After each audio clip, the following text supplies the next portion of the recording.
Hello my dear viewers and friends, আমি প্রভাতে একটা কবরস্থানে এসেছি, খ্রিস্টান কবরস্থান।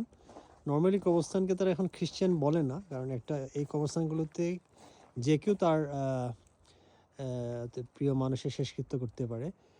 আসলে আপনারা কবরস্থানে যখন আসবেন তখন বুঝতে পারবেন যে কতটুকু ভালোবাসা মারা যাওয়ার পরেও তার আত্মীয় স্বজন বন্ধু বান্ধব কতটুকু ভালোবাসা দিয়ে তাদেরকে স্মরণ করে মনে রাখে। আপনারা ফর এক্সাম্পল এইটা দেখুন, কতজন মানুষ তাদের ভালোবাসা এখানে প্রকাশ করেছে বিভিন্ন উপকরণ দিয়ে এখানে। হ্যাঁ, ঠিক আছে, দেখুন আপনারা সচক্ষে দেখুন। আমরা কি এটা দেখি কখনো? এটা একটা খ্রিস্টান বেশিরভাগ এখানের বেশিরভাগই কবরস্থানের বেশিরভাগই কবরগুলো খ্রিস্টান, কিন্তু এখানে মুসলিম কবরও আছে। কিন্তু দেখুন, আসলে মানুষকে অনেক সময় যে আমাদের দেখেছি আমরা, বলা হয় যে খ্রিস্টানদের ভালোবাসা পশ্চিমা দেশে মানুষের ভালোবাসা মায়া নেই।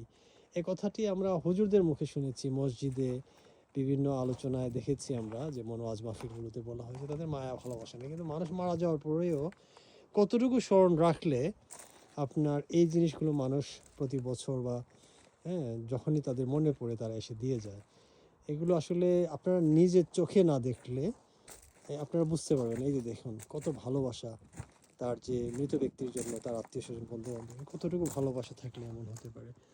আর কবরস্থানগুলো, এই যে খ্রিস্টান প্রধান দেশগুলোতে কবরস্থানগুলো এত নিট অ্যান্ড ক্লিন, এত পরিচ্ছন্ন, এত গোছানো, আমরা কখনো কোনো মুসলিম কবরস্থানে এমন দেখিনি।